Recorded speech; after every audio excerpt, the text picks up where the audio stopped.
Bwana Yesu asifiwe, mtumishi wa Bwana. Natumai unaendelea vizuri.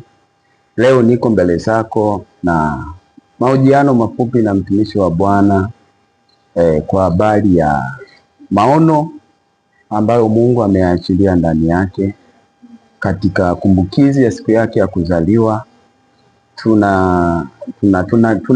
Tunajua ya kwamba asilimia kubwa ya watu huaga wanafanya hii kitu, lakini mtumishi wa Bwana amekuja kufanya katika namna ya ajabu.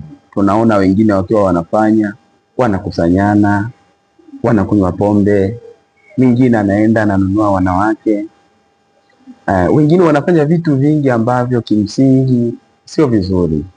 Lakini hii imekuja kuwa tofauti sana kwa mtumishi wa Bwana.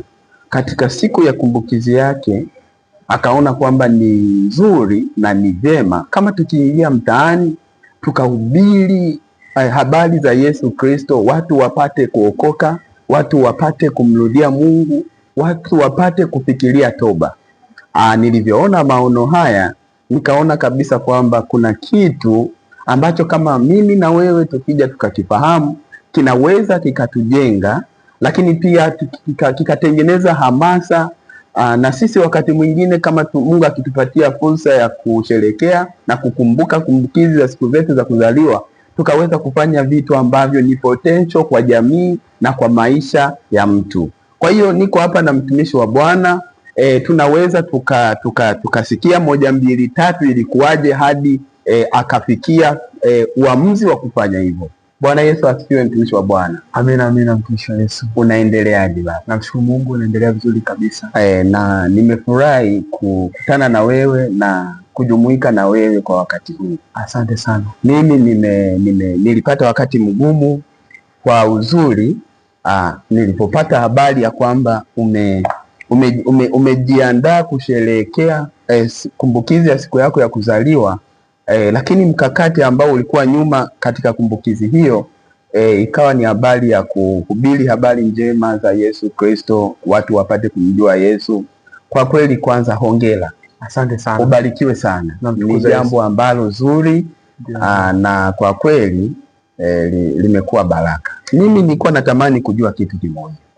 Hivi ilikuwa vipi, ilikuwaje hadi likaja wazo la kusema kwamba siku ambayo nitakuwa na kumbukizi ya kuzaliwa mimi nitaingia mtaani nihubiri habari njema? Ili kuwaje? Karibu.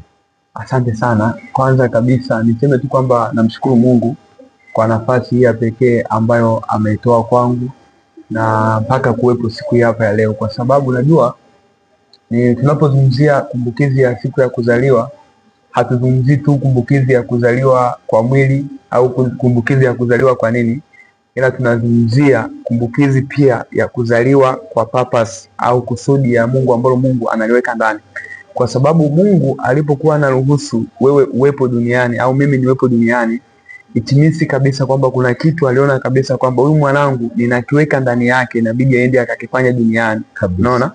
Sasa mimi ninapokuwa najaribu kufikiria, mara nyingi ni huaga nawaza mimi binafsi